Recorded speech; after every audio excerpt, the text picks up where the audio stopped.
Hey guys, what's up? Welcome back here to today's edition of Intuitive Angling. And man, I really appreciate you guys making some time out of your busy day to spend with me and watch the video. Always appreciate that.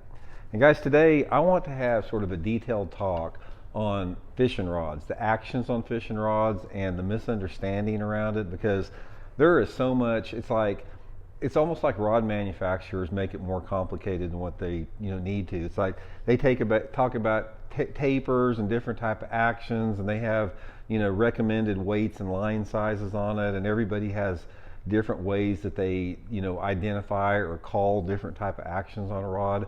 So I'm going to simplify it for you guys, and I'm going to take it down to a basic level and really just let you know what's important in a rod. It's not complicated. It's very simple.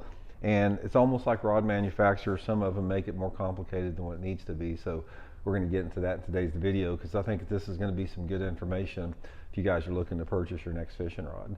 Also, guys, a quick invitation. I just want to invite everybody out there not only to subscribe here to Intuitive Angling, but consider being a channel member. If you want to be a channel members get extra private videos every week that are not seen by the public, and also some access to my personal email address for your fishing questions. So if you're interested, just go to my YouTube homepage and you'll see a thing that says join on there. Just hit that join button for information. So I really appreciate that. Okay guys, fishing rods, man, it's so much more complicated than it needs to be. And it's very, very intimidating to get out there in the sea of fishing rods, because a lot of times if you want to purchase a fishing rod, most of the time, if you're going to order it online, I mean, if you're in a store or something, you can pick it up. But most of the better rods are for sale, like at Tackle Warehouse, like at online stores like Tackle Warehouse or different type of ones. A lot of the rods that you see in stores are more of the moderate to low end range, price range. So I want to give you guys sort of some guidelines on how you can purchase a rod online and be happy with your purchase with that and what to look for. And also, guys, I'll link my Tackle Warehouse rod link in the description of this video. If you guys are looking to purchase a rod, using that link's a good way to support the channel, and you can get some good deals and a lot of different selections on there. So link in the description. Okay, this is what's important in a rod. First of all, a lot of people pick up a rod and they say, oh man, that thing feels good. And that is an important element, because a rod is sort of like a golf club or a bowling ball or whatever. It's got to feel good in your hand. And based upon like the size of your hand, the different type of seats and the thickness and the length of handles are going to feel better to some people. But for the most part, this is what you need to concentrate in.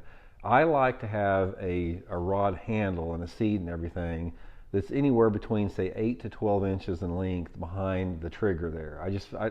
A lot of rods that you see out there, they got these big old honking long handles.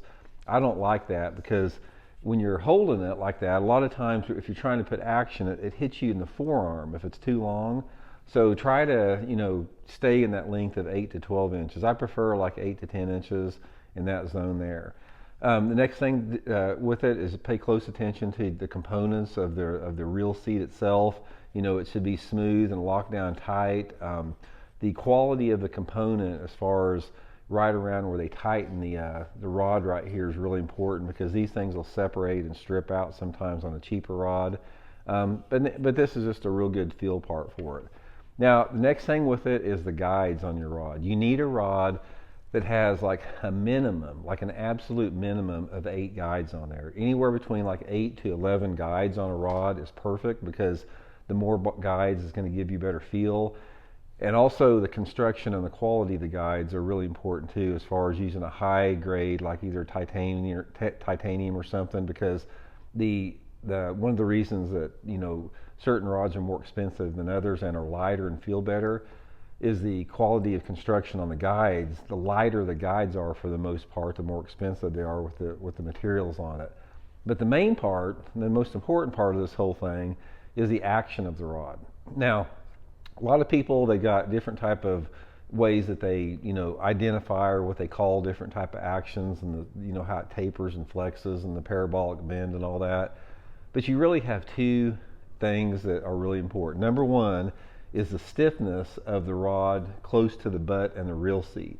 Now this is right here is what's going to give you your power or your lack of power, how stiff this is.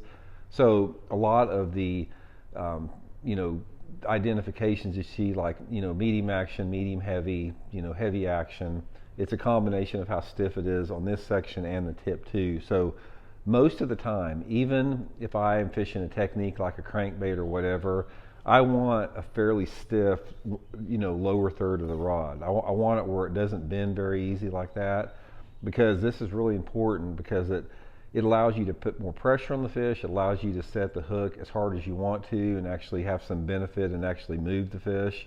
And it just has a lot to do with how you can control it. Now, the second most important part of it is the upper third of the rod. You know, from the tip about probably 3 feet down, this is where you've got, you know, your varying degrees of flex and bend. This is what I think a lot of people call like a medium action, medium heavy, heavy action, is how fast or how slow this tip bends. Now, a fast action rod is going to be, you know, something that's got a stiff tip on it where it doesn't flex much.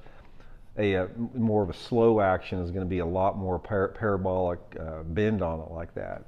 So when you're purchasing a rod, one of the things you need to remember is that for the most part, when a rod manufacturer says it's a medium action rod, you're going to have a fairly slow taper or a fairly soft tip. Now this type of a rod is going to be good with the baits like your reaction baits that you don't want to, you know, pull out of the fish's mouth or have the hook tear out of the fish's mouth. So a medium action rod would be a good choice for like a crankbait, number one.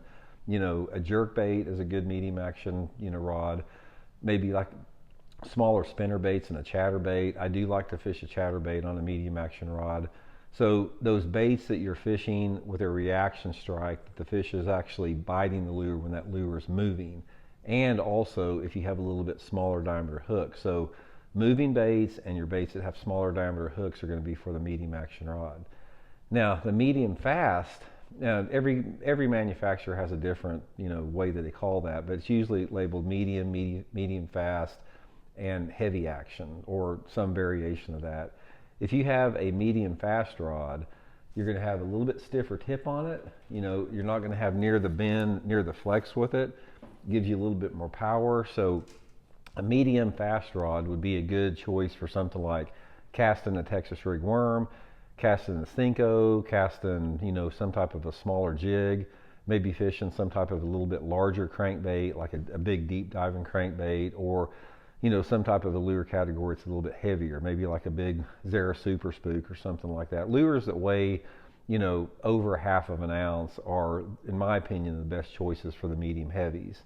Medium heavy is sort of a workhorse. It's like if you just don't want to spend a lot of money on a fishing rod and you want to get one action that is really, really versatile for a lot of different techniques, something like a 7'2" medium heavy action bait casting rod is going to be a really good choice. Now, I don't go medium heavy on spinning rods. The only spinning rod I use is that Megabass Whip Snake, and I consider that sort of a medium action. But the medium fast is really good all around. Now, a heavy action rod or a fast action rod, this is going to give you your maximum power. This is going to be like your flipping sticks, you know, maybe your big swim bait or your big glide bait rods. These are powerful rods, and most of the time they're at least, you know, 7.5 foot, maybe 8 foot long. Pitching and flipping is going to be with it. Like I said, throwing a big oversized swim bait or glide bait. A lot of people don't use the heavy action rods much anymore in the whole age of spotlighting for bass. Everybody's gone to the lighter actions, but if you do pitch and flip a lot, throw those big baits, the heavy action rod is going to be the way to go with it. So as far as links go on it, another thing, this is one good way that if you're purchasing a rod online that you can really get a lot out of it. Number one, once you read about all the components and what the components are made of, that gives you a good indication of the quality of it along with the price. And the next thing with it there, guys, is just, like I said, just the overall look and the overall feel and the way that the rod sets with a reel in it, and how good it feels to cast with. And you can't really do that if you buy it online, so you have to pay close attention, again, to those delineations of action in correlation with the length of the rod. Now, in my opinion, here's what I consider important in length of the rods. Probably my favorite is like this Megabass Perfect Pitch right here. This is a 7'2" rod. A 7'2" rod is super versatile. Allows you to fish a lot of different techniques with it. It's probably the most versatile action, a 7.2 matched up with like a medium heavy tip on it. And then if you're fishing baits that, require more like wrist action on it, say like you're working a topwater like a Zaraspook or a jerk bait or anything that you have to manipulate, you need to have a rod that's under 7 feet, something like 6 foot 10 inch to 6 feet 11 inches, because there's a big difference between a 6 foot 11 inch rod versus a 7 foot 2 rod in terms of getting that action on it. If you try to work like a walking topwater with a 7 foot 2 like this one is here, you can do it, but it's harder because the rod's heavier. It requires more effort on your part. It's harder to make those quick impart action real quick on it. So going down to the shorter 610 is like a different world as far as the freedom of movement it gives you on your wrist. And then the longer rods, you got some out there that are like 7.5, 7.5 foot long, 8 foot long. The rods that are over 7.5 feet long that I use for the most part are like, some big deep diving crankbaits. Occasionally I'll use them, some chatterbaits occasionally. And then the rest of that is just totally relegated to pitching and flipping when you get close to 8 feet. Pitching and flipping. Sometimes a Carolina rig is a flipping stick is a really good piece of equipment to throw with a Carolina rig because you have that extra length with it. But anyway, that's just a few overall considerations with it.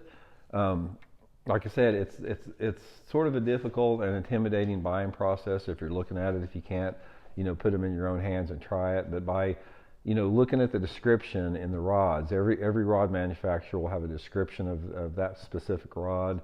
Some of the tips I gave you today will allow you to make some good choices, if you can't see the rod before you buy it. So anyway, hope it helps out, guys. We'll see you.